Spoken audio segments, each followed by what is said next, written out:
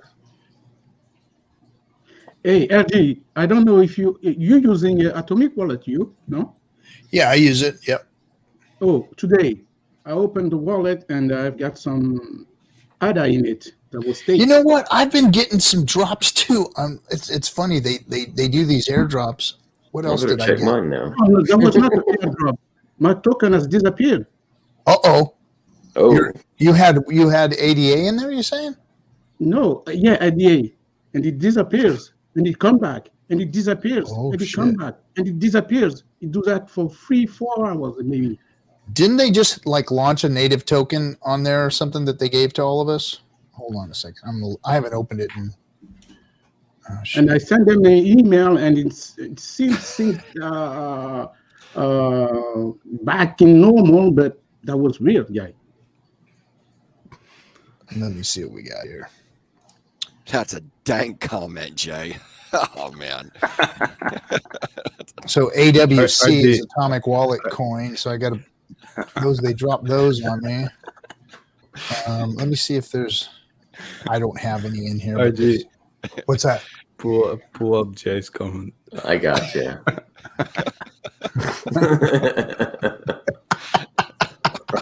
I thought you didn't wear underwear, dude. Oh man. He wears what do you call it? Depends. I agree. I would like to know too, Brennan. When's this MetaMask airdrop? Oh, I have insider info on that, man. Let's hear it. It's not 4 happening. 4 weeks. Yeah. Dude, It's happening. It's just did anyone go check after Richard's stream? He said you can look up exactly how much that wallet is collecting in fees because it all goes to one wallet. What, MetaMask? Yeah, the MetaMask swap. They are raking it in, and MetaMask is killing it. It's going to be funny if they don't do an airdrop. Well, I guess it's not going to be funny because there's a lot of people that put in a lot of time and effort to make sure that they got this airdrop. I don't know the exact amount, but I know that there was tens of thousands of dollars dropped by Motley chasing those airdrops. I hope he gets one from all of them because he'll be worth $25 million if all of those drop a coin. So I hope for his sake that they do because he went all out looking for every single one and running it through multiple wallets. That's kind of all faded away too. The airdrops have kind of slowed down, haven't they? Yeah, it was like the buzzword for a while there. It's like everybody was talking about it. Hey, does anybody know? I guess it'd just be a guess, but is it? I heard both ways where it could be per account. So, like, if you have 10 accounts in your one MetaMask wallet, then those would all be eligible if they've got an eligible trade. And then I heard other people saying no, it had to be unique passphrase wallets. Yeah, that's how Richard said he would do it if he was MetaMask. Yeah, he would go this way. do it per seed phrase. But then again, MetaMask has never said anything about an airdrop, right? No. So how It's all stupid is it speculation. to talk about that? It was Maddie, man. Maddie did it all. He got it started. He got. I don't know if he didn't start it. But That was literally just this community that freaking put that out there. Maybe Maddie's. I swear, I haven't heard it anywhere else. Maddie's got a side deal with MetaMask, and it's going to sponsor his channel. That was fucked up, man. They're like, what are you guys talking about? We didn't fucking airdropping anything. Shit. Fucking dropping no talking about. Have you seen our fees? Are you kidding me? Right. Hex Therapy Hex Therapy sponsored by MetaMask.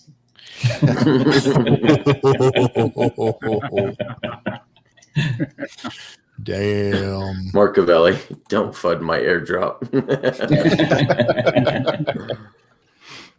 Well, I just haven't seen. Well, of course, they're not going to announce it. They never would. So just oh, that's just a rumor from Richard. Yeah.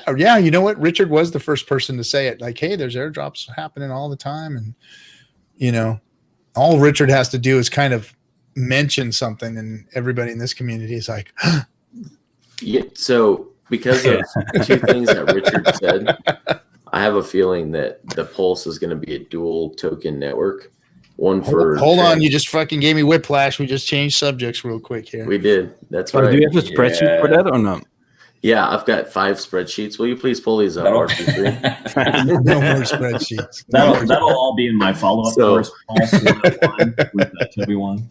So I've heard him say he loves 200 free airdrop money to Hexicans, and I've also heard him say, "I'm not giving coins. Or if people want to dump the price, they have to buy it first." So I think one of them will be like an adoption amplifier or somewhat on a bonding curve. If you guys, I went and researched that after we talked about that. So the price would consistently go up during this release phase, but then there might also be an airdrop as well. So then that would make sense if there were 2 tokens, one you got to buy and one that gets airdropped to Hexicans and other people within the Ethereum state as well. So yeah, that's something I noticed. I don't know if you were in on that chat the other night. It went pretty late. I'm gonna grab some coffee, guys. I'll be right back. Hey, grab me one while you're at it. And, yeah, me too. I will not. Cream, please. Cream and sugar. Extra cream.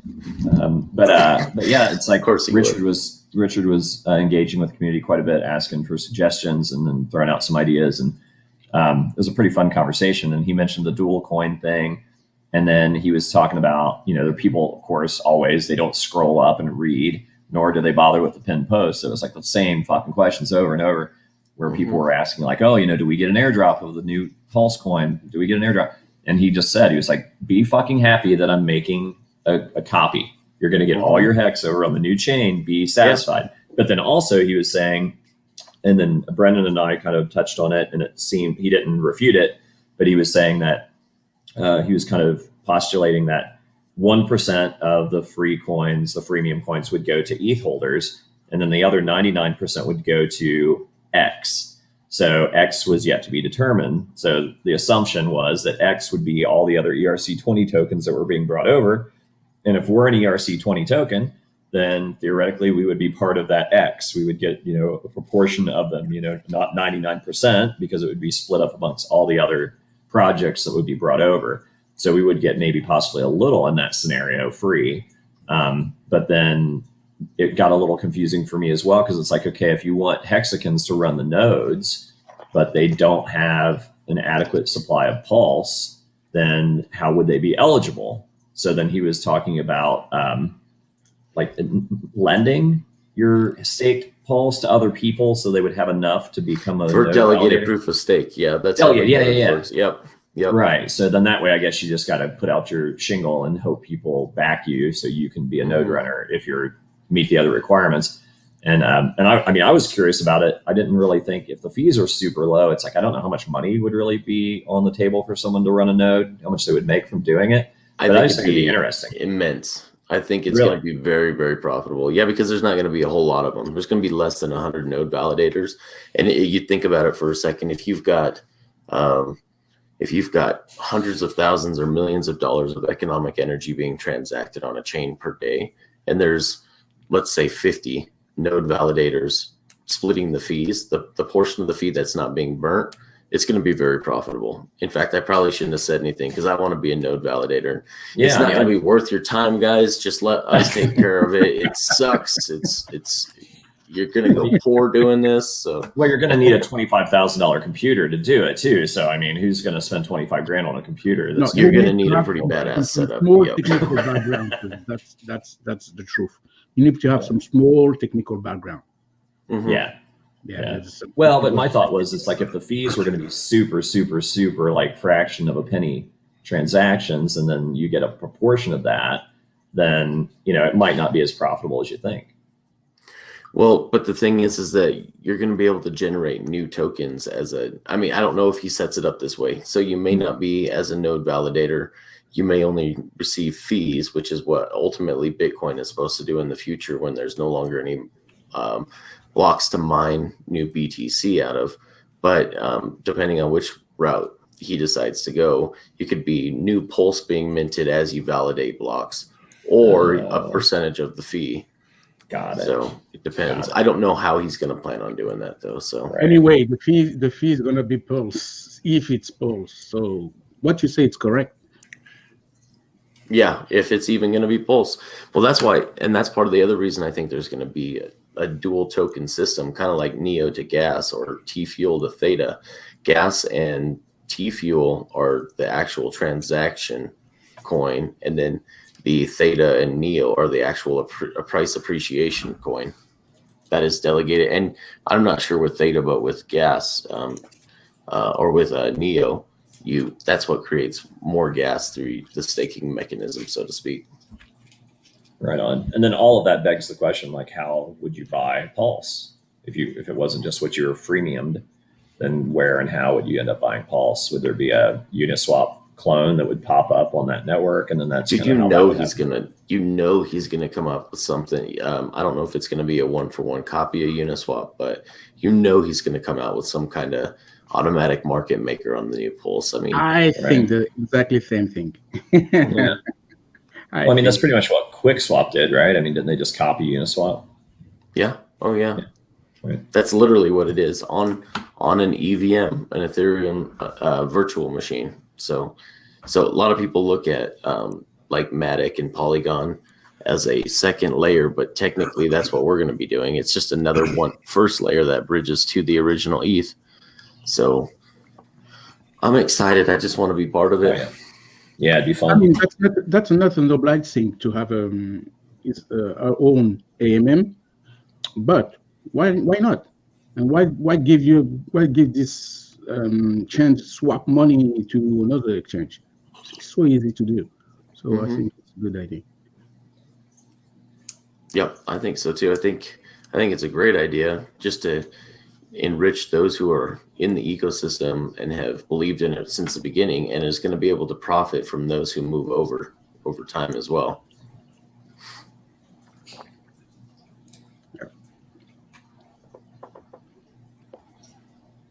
Oh, yeah. I like Franklin saying X. Yep, I like what he says here. Dual layers on the blockchain, one for transactions.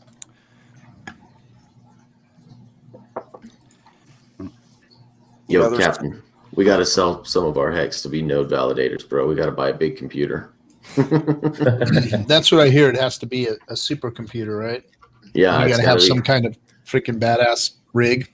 Actually, I've been talking. Well, we'll talk afterwards. But I know some guys that have some equipment that fell off the back of the truck. So.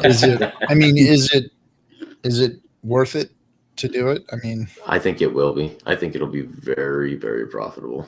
Absolutely. I mean, there's only going to be a handful of them, right? That's why it's going to be profitable. It won't be thousands of nodes.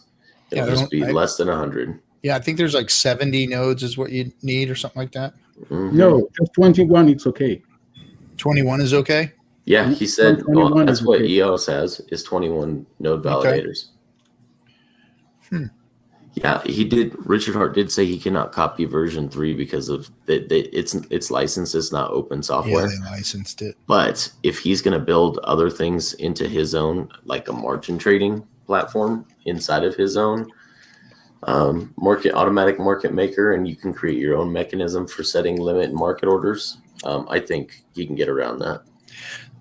Now the V3 has that switch, right? Has an off switch on it. Well, it's not an off switch. It's a dev fee that they can turn on and off. Oh, a dev fee that they can turn on and off. Yeah. Oh, okay. So automatically they can start making a percentage of every transaction that happens on V3.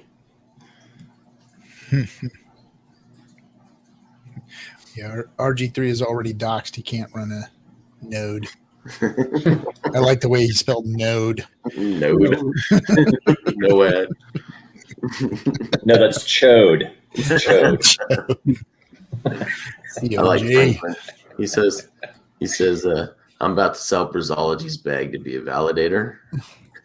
Briz jumped in real quick. Stay away from my bag. And that boy's got some bags too. He's got some bags. That's awesome. The dev switch is on V2 already. Oh. Yeah. Yeah, it was already on. They just never turned it on. So instead of turning on the dev fee for their VCs, they just created a duct tape token that went up to freaking billions of dollars of valuation. Another one. I will, Franklin. I'll check that out, man. I'll check Any that out. nodes will probably run on AWS or DigitalOcean. Those are huge server farms. Huge server farms. But I'm hoping that we don't, because that's too centralized in my opinion. That makes it a bigger attack venue or a surface when you're using AWS servers or DigitalOcean. I'm hoping there's enough wealthy Hexicans that are willing to actually set up their own node.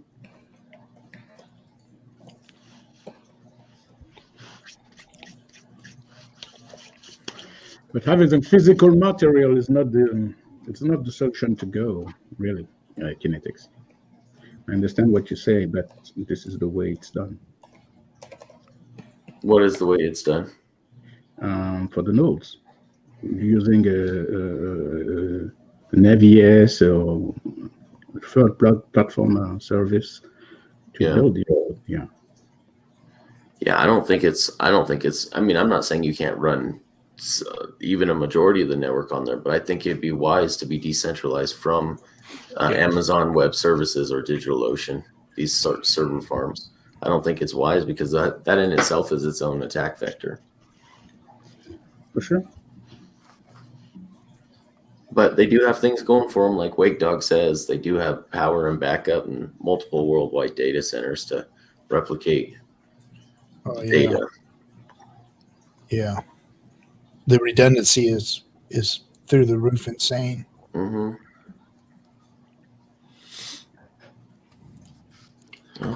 All right, guys. Well, it's getting very, very quiet in here, and it's been 3 hours, and I appreciate you all. But we are going to call it a Friday evening, and awesome having all you. Toby One, thank you so much for the fucking spreadsheet. I appreciate you bringing that in here. Hey, play around with it, man. If you can quit fucking it up, Hexicans. Quit going in there and fucking it up. Oh my God. Download the thing and I wish take it home. Don't go fucking the one up that's on the shelf. Go back, take it home, and fuck it up over there. I wish I had a video because there were literally 5 people on there all trying to make changes at the same time. And it was just like, oh God, you're fucking killing my baby. What are you doing? But yeah, thanks a lot for the time to share that. And hopefully that'll be of use to the community. And then that'll be part of that whole Hex 101 channel. Appreciate you, bro. Always appreciate you. Thanks so much, guys. So guys, tomorrow, check out Nerd Girl stream. She's going to be hanging out and building bridges. Not sure who her guest is. I think Johnny Litecoin's coming on. I don't know. I don't think he's coming on tomorrow. I think she's got somebody else. And then hey, Johnny Litecoin, was that the guy me and you got in the Twitter battle with a long time ago? Yeah. Oh my so, God. Like I said, she's trying to build bridges and we're trying to blow them up. But I mean, she's you need something to blow up, man. She calls me on a regular basis, like fucking like livid. Did you see what Richard just tweeted? God damn it! Would you guys stop it? Would you please just stop it? You know, Litecoin's only still 25% down from its all-time high, so I guess it's kind of coming back.